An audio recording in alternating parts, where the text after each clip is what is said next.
Today, I want to talk about a TV show that really captured my childhood. And a lot of you guys probably have followed me on my other socials. You guys will know that I'm a huge Beyblade fan. I still actually collect, I would say toys, but they're more like figures to me now. But I still collect them even now. And I just want to kind of do like a story time of how I kind of came across the show. And like even some of my friends that I have to this day, like we still talk about that show heavily. So if you guys enjoyed the show like I did, and I am talking about the OG Beyblade 2000 through V-Force all the way into G Revolution, like I'm talking about the series that started it all. So yeah, if you guys are into that kind of thing, sit back, relax, and let's get into today's nostalgia trip. So I was introduced to Beyblade, I believe, around 11 or 12 years old. I think I was like 5th or 6th grade. And my cousin Noah actually introduced me to, I guess, Beyblade as we would know it. I remember they had brought it, like coming over. I think they had stopped by the house. We were hanging out, or my mom was babysitting them. And I don't know what we were doing. And they just pulled him out. I remember it was a Drasil S? No, just it was the first one. That was like right before S, like Drasil Defender. It was green. It had like 4 spikes. But I specifically remember they brought that one out, and they had which was the other one? They had Grifolian, and they let me use it. And I remember we just battled all day, and I have never watched the anime before. So as soon as they left, I think we had dial-up at the time. I went and Googled like what the show was, and then I started watching it like on Jetix like the following weekend. And I remember I think the first episode that I watched, I think, was during the White Tigers arc. And for those of you guys know, like Ray is my favorite character from the show. Like I hands down like my favorite character, and then by extension Drigger. So I remember watching, I want to say it was the big climactic fight between him and Lee, and that just sold me like on the show. Like it, I don't, if y'all watch that episode back, like I think Ray's Beyblade or Drigger like destroyed like a satellite. Like he like shot like an electrical beam up to like, past like the stratosphere. I just remember that episode so vaguely. And Galleon at the time, or Galleon and Lee, were so cool, like just so cool in design. And it's disappointing how they did Lee's character in G Revolution. Maybe we'll talk about that a little bit more, or maybe on a different video. But anyways, watched that episode, begged my mom to buy me a Beyblade. Like I literally like was like, I have to have them. And it just kind of started from there. Like I bought 1, then 2, then 3. And then I had enough to like, everyone was able to put together like a team of 3, and we used to battle them. For those of you guys don't know, I'm adopted. So I had a really big family growing up. And I remember like we would just break off into like teams, and we would battle, like do double battles and stuff like that. And, at the time, like, it was just something that we did. Like, we would go outside, and we would make ditches, and then even we would take them to school. Like, my school was so cool growing up. We used to have Beyblade tournaments. For those of you guys who got to experience a Beyblade tournament, you guys can, like, it is such an experience, and it's a lot of fun. And actually, I have a couple friends that they still go to tournaments now, and like something about the Beyblade community is actually wholesome. Like I know y'all like to say like the Pokemon community is wholesome. Like no, the Beyblade community is wholesome. But yeah, we used to play tournaments at school. We used to pretend to be like the Blade Breakers, or was it the Blitzkrieg Boys? I don't think they were the Blitzkrieg Boys during 2000, but dang, what were their names? I forgot. What was their original name? Was it the Blitzkrieg Boys? Anyways, we would just pretend to be like different teams. And I don't know, like I never really outgrew them. Like I feel like I played with them as like the seasons would go too. So I remember like the original Beyblade like really being cool, and I really appreciated like the rawness of the animation. But Beyblade V-Force, I think, is when I started to really take Beyblade seriously as far as like collecting it. And I remember like Drigger V came out, Drigger V2, Dragoon V. I remember I wore that Beyblade out. I remember Flash Leopard, both 1 and 2. Flash Leopard actually was really, like, I feel like it was underrated. The first one, like Flash Leopard 1, I think was a very solid Beyblade as a balance type. I don't know what they were trying to do with the kind of like the evolution of it. I thought the design was cool, but the Beyblade never really did perform that well. But I remember like really wanting to complete like the Saint Shield set, and we only got Flash Leopard and I think it's called Vortex Ape or Voltaic Ape, basically Dunga's Beyblade. We only got him and Azuma's, and we didn't get Mariah's or Joseph's. That irritated me. But thank goodness for and this is not like me promoting them, but thank goodness for Benchblade. Benchblade is a creator who creates like, I guess, like repurposed versions of the Beyblades that we didn't get in the anime. So he'll do like the plastic versions, but he also do stainless steel versions. Thank goodness for him, because I've bought a couple of Beyblades for him. Specifically, I bought my replica, not my replica, but it was like a stainless steel version of Drigger S, and I plan on buying more, but it wasn't cheap. I bought that for my birthday last year, so I think I might buy Drigger V2 this year for my birthday. So, well, I'll show you guys what that looks like later on if I get it. Anyways, getting back to V-Force, like I remember like taking that season like really serious. I remember Cerberus was like super popular to use. Dronzer V2 was really OP during that time. Speaking of Dronzer, my best friend, who's like a brother to me now, his name is Will. He and I used to play a lot. I don't want to out him too much on this, but we definitely played in war. It was like my Drigger versus his Dronzer every day after school, hours on end. I'm pretty sure we got on his mom's nerve. I know we got on his sister's nerve. What was really cool and a great childhood memory that I think I've constantly shared with him is his dad at the time would play with us.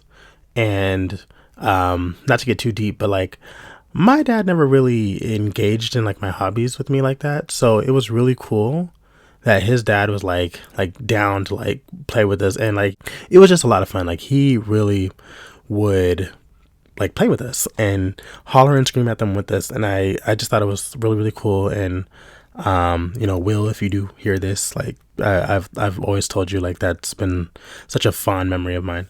But yeah, Dronzer, Kai was never my favorite, but like it was on brand for my friend. Like he was the more cool, stoic, quiet type. So that's cool. But I always thought Ray had more swag, and Drigger was just the better. Drigger, I think, was the better performing Beyblade, period. I think the Drigger series of blades always performed well. I never really did like the hardcore tournaments, but I did hear like Drigger V2 is probably the best plastic generation Beyblade, and I feel like that's true because I dibbled and dabbled in Beyblade Burst a little bit, and my Drigger V2 of the Burst series does pretty well. So I think what I was like kind of going to grow out of it, it was like maybe my 8th grade going into my freshman year. I think that's when G Revolution was really popular, and G Revolution was a time. G Revolution, I remember the Beyblades being a whole lot more, they just seemed a whole lot more stronger and bigger. I had Drigger Gatling naturally, and I have that 2 of them. I had one that I kept the stickers on, and then I had the one that I used for battle. And I remember like, I think I like put like blue ink pen on it or something. I gotta go find it, but I used that religiously. And I remember our brother used to use Rock Bison, and we used to just battle nonstop. I do regret losing. I had bought Dragoon Galaxy Turbo and Dronzer Gigs Turbo. We had both of those, and we used to battle with those a ton, but I think we lost them. I don't know what I did with them. Same thing with Strato Dragoon G. A lot of my G Revolution era Beyblades I lost. I think the only ones that I have currently are Metal Drigger, Drigger Gatling, Rock Bison, Wolborg 4, and Dronzer G. Those are the 5 that I have. The rest, and Dragoon G. The rest of them are forgotten and lost to time. If I can find them online, like if I could buy like one from like a reseller for a decent price. The ones that are really hard to get are Dragoon and Dronzer. Dracil and Drigger you can still find for, still expensive, but like $50-$60. Beyblade really is like one of a kind, and I feel like I think it's a TV series that will stand the test of time. Just because I'm going over the original Beyblade, I did watch a little bit of Metal Fight and I did enjoy it. It's just, I'm kind of like a Gen 1er, I guess you can say, for Beyblade. So the OG 4, Max, Kai, Tyson, Ray, like those four are always going to be like my idea of Beyblade. And oh, how can I forget Daichi? Like, I just feel like they brought like a unique, I don't know, it just, they were the first to do it, I guess you can say. My favorite team was always going to be White Tigers. I have basically all of their blades with the exception of Galsy, but I feel like I can find that really cheap online. I gotta stop being lazy and just pay for it and buy it. Speaking of blades that I wish I had, I never had Zeus. Y'all know Brooklyn's Beyblade? There was something about the design of that I really, really liked and I thought was cool, but I never could get my hands on it. I don't know if it was like Japanese exclusive like Takara Tomy, but I never saw it in stores, and that's a Beyblade that I wish I bought.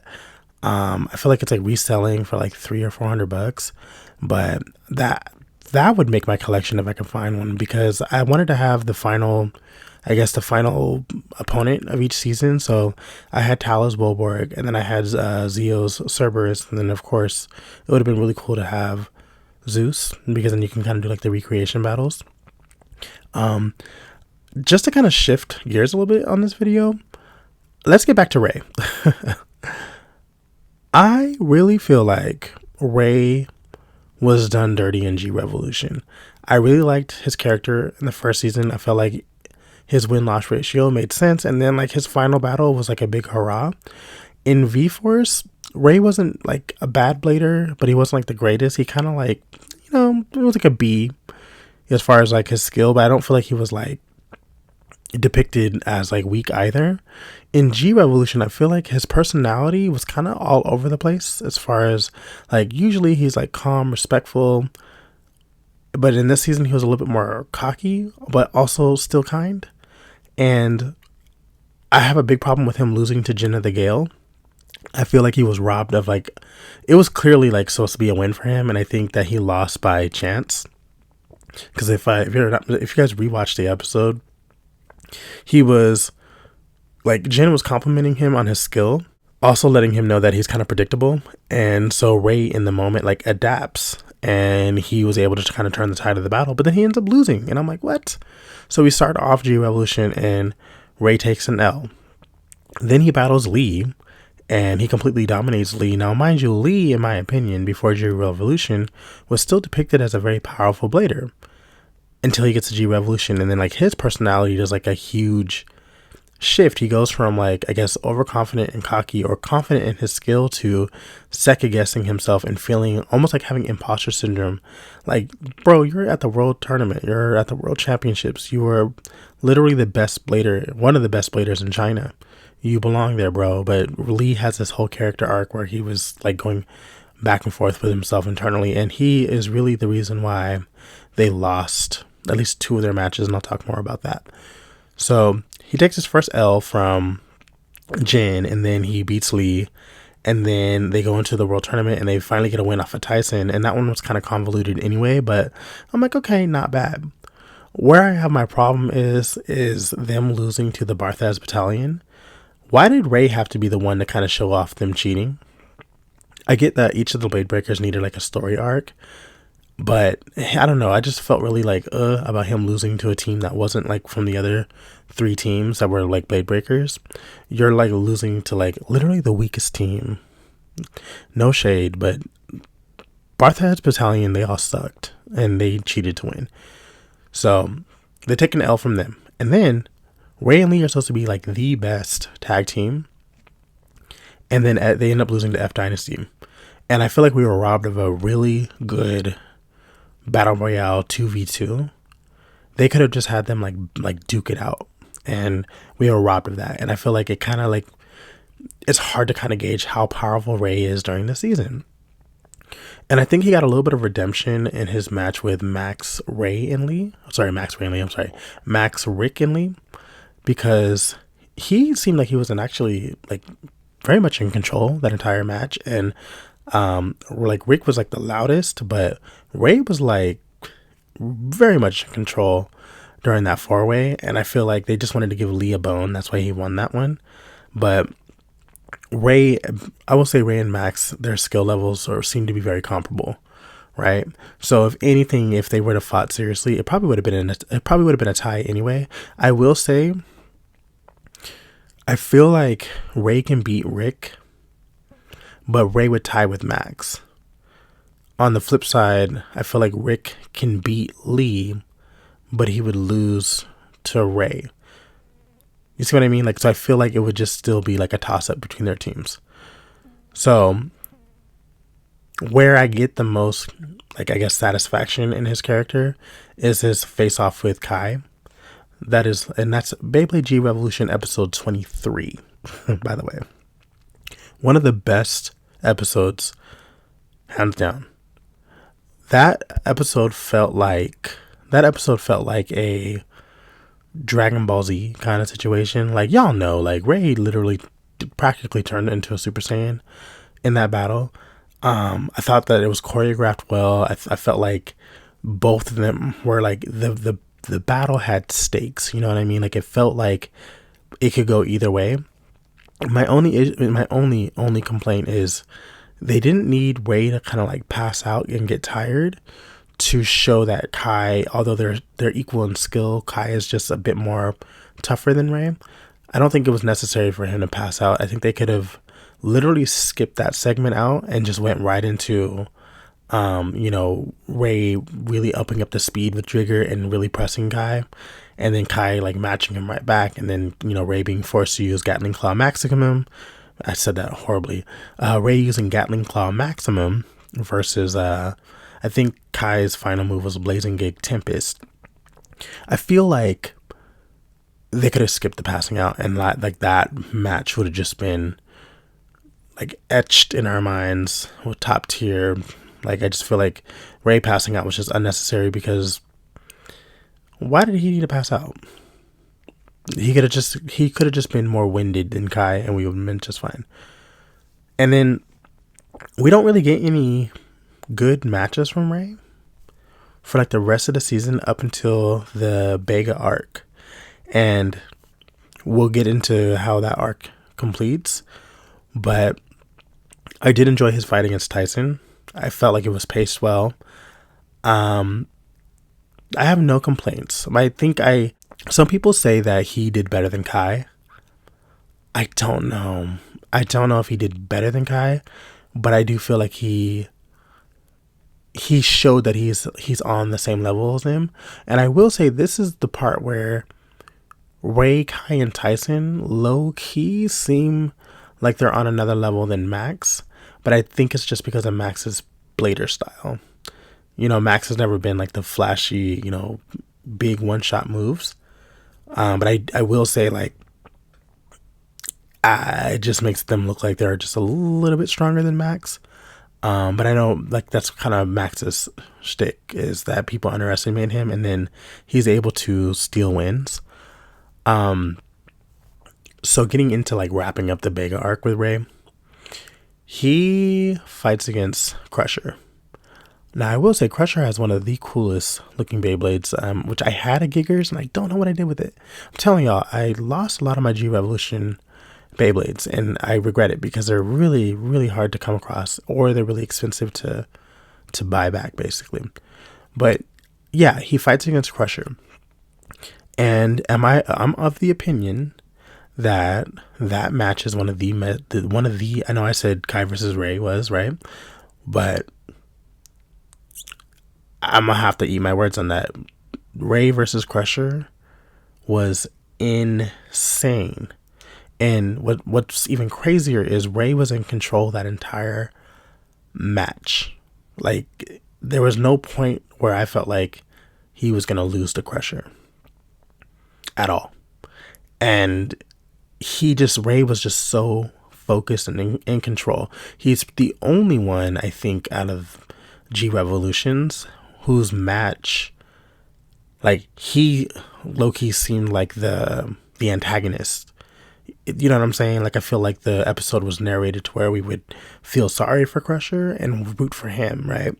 That's how much in control Ray was of that match. Like, he just, man, he made the White Tigers look so powerful. And he made like everybody was like, Ray is like that dude. So you can imagine my irritation when we were robbed of like a true W, and we had to take a loss from that.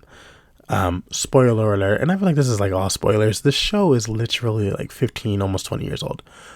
But him losing that, why? Like, that's the way we're gonna send off Ray? Like, we're gonna give him an L?